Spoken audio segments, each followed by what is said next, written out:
Safari for iPad, Security Tips and Website Compatibility Considerations. After viewing this tutorial, you will understand simple Safari security measures and understand that not all websites will work in Safari for iPad. We're going to talk about a couple of security and compatibility issues you want to think about when you're using your iPad for teaching and learning, and especially if you're sharing your iPad with students. The first has to do with Safari and using websites that you log into. So let's go look at Safari. And I'm going to go to my history. And this morning, earlier, I was working on Pinterest looking for some teaching ideas. So I'm going to tap on that, and what I want you to notice as Pinterest loads is I'm still logged into it. Even though I closed out of the website, I went and did other things on my iPad. When I come back, there's my name. My account is nice and logged in.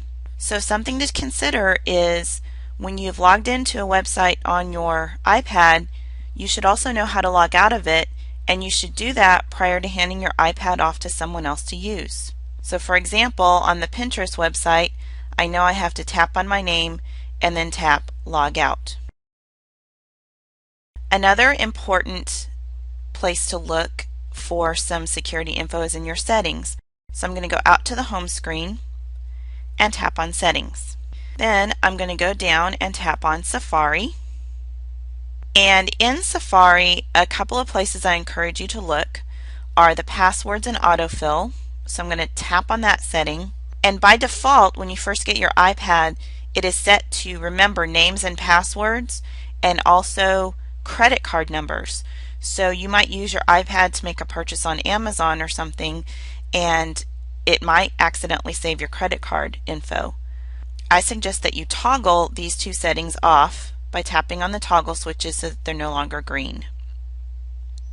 I'm going to tap on Safari arrow up here at the top and show you one more place you might want to look.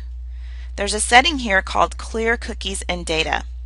If you tap that, the iPad should erase any passwords or things that it has saved. So if you've forgotten to log out of a website or something, you can hopefully take care of that here. Not 100% guarantee, but it will help. Simply tap Clear Cookies and Data and then confirm that you want to clear it. So those are the security tips that I have for you. The next thing we're going to look at is a quick note about compatibility with iPads and certain websites. I'm going to go back out to the home screen and open Safari again.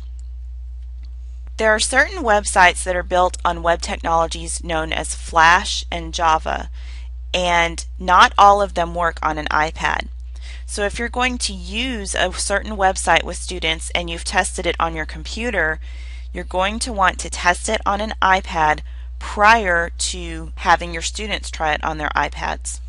As an example, I'm going to go to brainpop.com.